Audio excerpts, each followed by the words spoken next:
All right. Good afternoon, everyone. This is Henry. So, the topic of today's discussion is an introduction to the ATR Trailing Stop.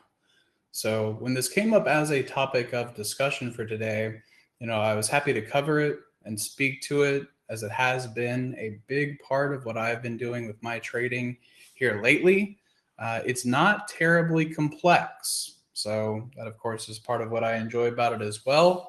But essentially, the discussion today should be relatively brief.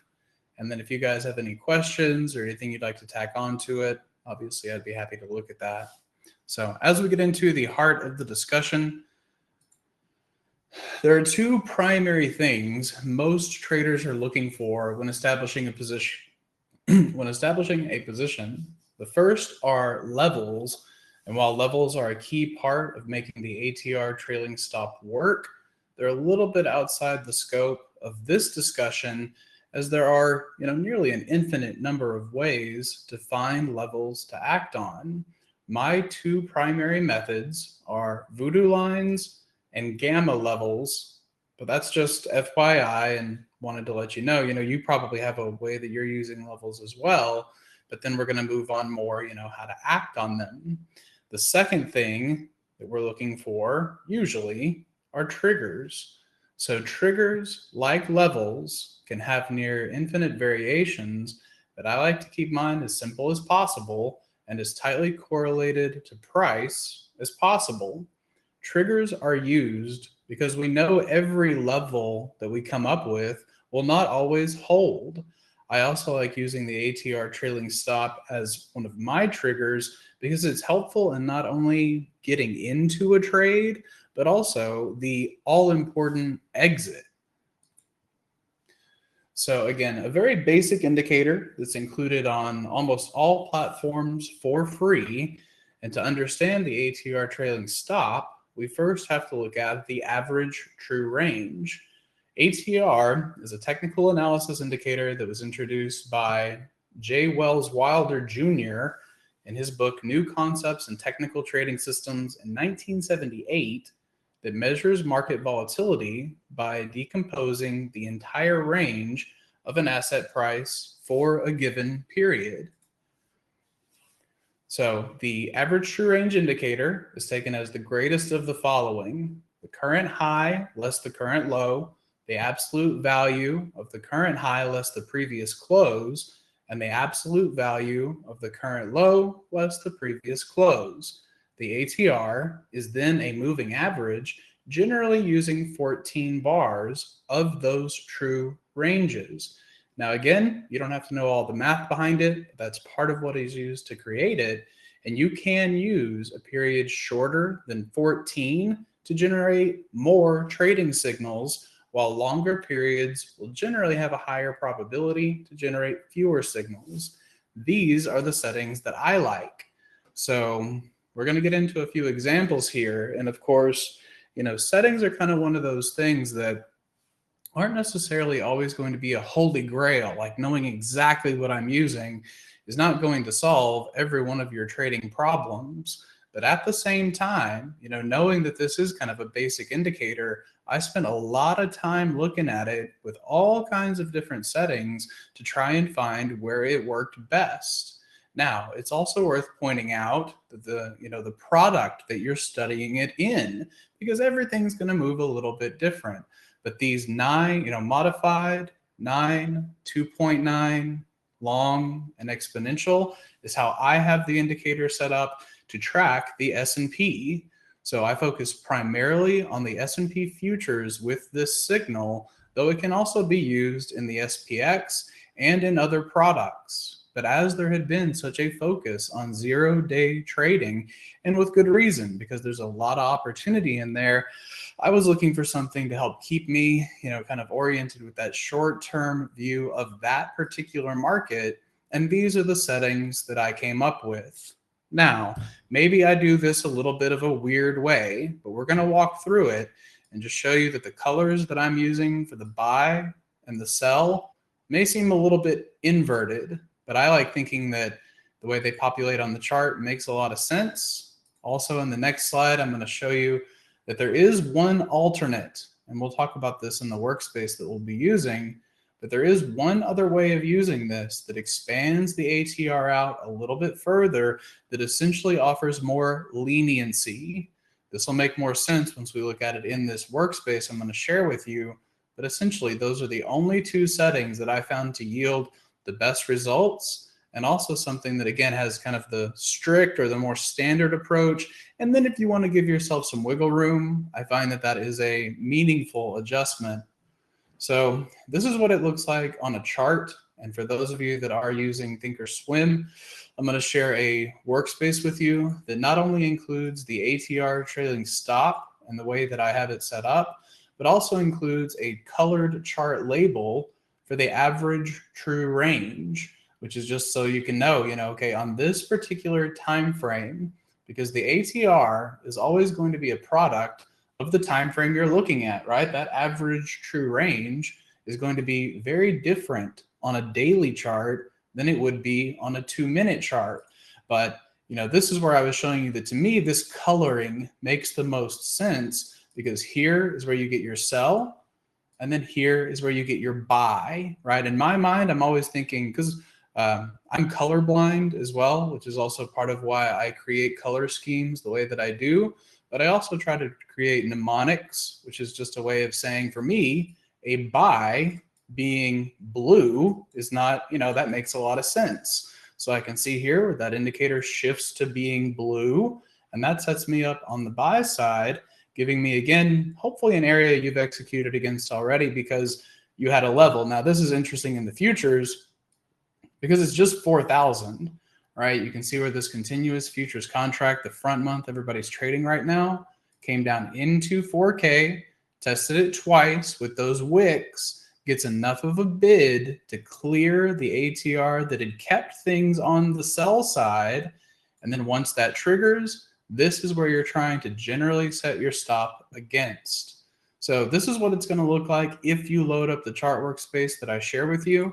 Again, signals taking pretty much off of just these shifts. But then, if I'm just wanting to know what the average true range is, I like having that label up there.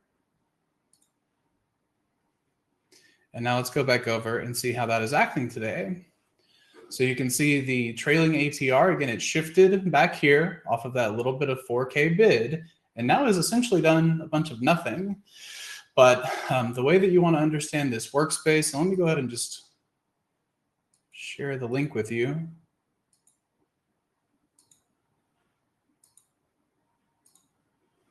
Because here is the TOS workspace. Again, I know that this won't fit absolutely everyone. You do have to be using Thinkorswim. But for those of you that are on here, this is a helpful little link. So I'll post that just into the general chat.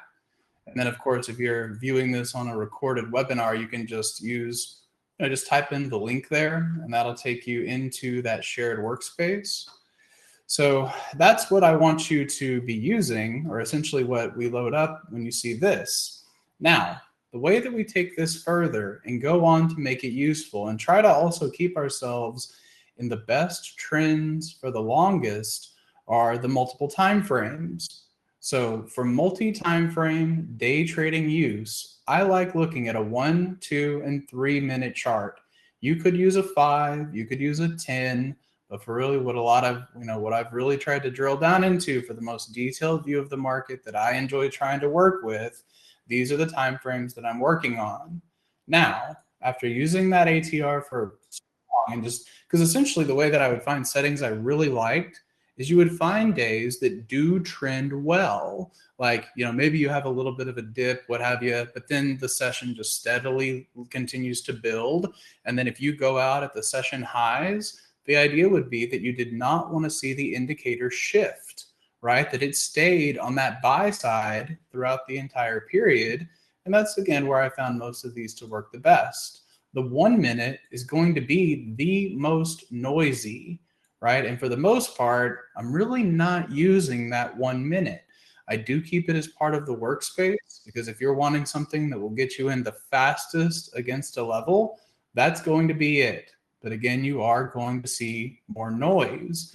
The workspace, the time frame that I found to work the best is this one right here. So this, if you wanted to take this 6-celled workspace and just use one chart, this would be it. And there probably is some merit to that. But again, using the multi-time frame, do you see how the 2-minute has triggered to the buy, but the 3-minute has not? Right? This is how you can try to kind of balance out, or also ask yourself, how much conviction do you want to have to get into it? If you want fewer trades that are generally going to work better, well, then you're going to wait for the shift off of the 3-minute. If you're willing to, maybe have a little bit lower statistical results in these, right, but get in faster and hopefully get in at that better price, this is what I like using. So again, a focus primarily on the top 3, and then from there saying, this is my number 1, that is my first and primary place that I'm looking for this trigger off of. I then like to see it roll into the 3-minute chart. So this is my second most important place of focus. And then let's talk about the third, because this is where that variable comes in. And this is where the adjustment of that ATR trailing stop, which is just a little bit more lenient, right? This ATR factor, and it's nice that, TOS will always show you these little further descriptors if you do want to dive into this.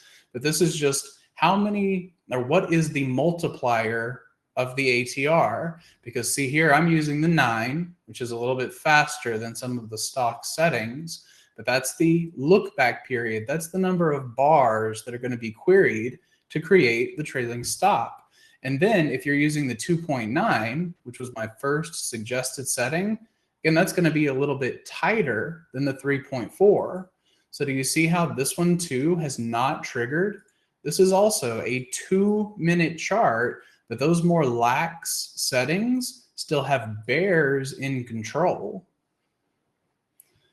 So, like I was telling you, it's pretty basic. It's pretty straightforward. The complexity starts to build a little bit as you use multiple time frames. But again, if you're really going to have a morning, like say that, things are really about to strengthen up, or maybe we find a bid here at the 12:30 Central, essentially the bottom of the hour that's coming up in 15 minutes, can often be a spot where some type of leadership, be it bullish or bearish, but that leadership is going to try to take hold of the market into the close. If bulls are going to take control of it and it's going to be seamless and it's going to be easy, the 2-minute does not shift back, right? If that breaks below 4,004, it's going to see that indicator flip back to red, which for me, the red sell is pretty obvious, right?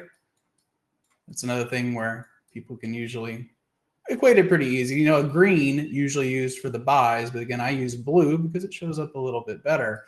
But finishing that thought, if the put credit spread idea, like I know John was looking at one, if it's going to be easy, that 2-minute ATR is not going to go back to the sell side.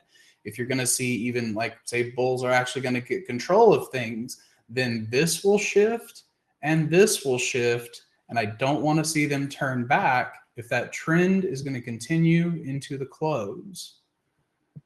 So again, I hope it's helpful. I got the workspace shared for you there. If you want to dive into it, those are all open and free indicators. But part of why I enjoy sharing them through these venues, something that's good and free is usually helpful. But I guess the other part of this is that I don't use them just off the shifts, right? Because you could, like, especially like when you see that hasn't changed too many times today, and it's currently on the sell side, you could argue that you could just be trading off of that.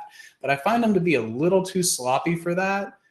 I want to take these off of voodoo lines and those gamma strikes, and that'll usually help, help me stay on the right side of the trade. Oh, good. The link is broken. That's odd. I just pulled it up and it seemed to work. Maybe yeah, I just clicked it and it does seem to work.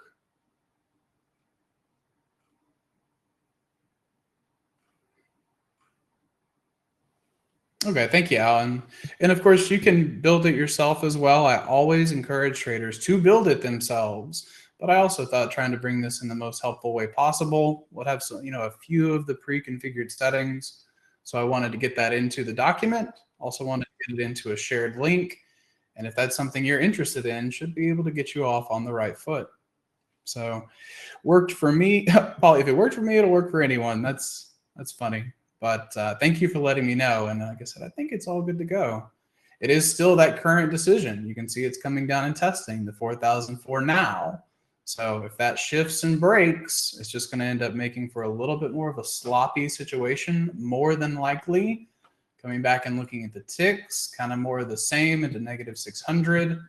So anyway, that's just how I use that indicator. Hopefully you found it as a helpful, addition to what you're working on, and hopefully it brings a little bit of a simple thing to look at. And then of course also my email if you have questions, comments, or any feedback you'd like to share with me. But I believe that will conclude things for today's ATR webinar. If you did check out the workspace, do keep an eye on it, because today is going to be a great time to study it. Not only is the moment in time meaningful, because we're 10 minutes away from that potential inflection point, but it shows you where, here's kind of where you could have considered getting in. Here's where it tests you, because how often do you get in a trade and it just works perfectly, from step one? It's generally kind of rare. So you want to have some type of tool that allows for a little bit of noise, allows it to test you if needed, but ultimately stays blue if it's bullish, and then confirms on our further time frames. So again, I do hope you find the links, the conversation helpful. And again, if you have any other questions, you guys know how to get a hold of me. This is Henry with simplertrading.com. I wanted to thank you for watching today's video. I hope you found it helpful. And if so, be sure to click the like and subscribe buttons down below. If you would like to also see me putting these ideas into action and trading my own account live in front of you, be sure to sign up at simplertrading.com, and I hope to see you in the chat room sometime soon.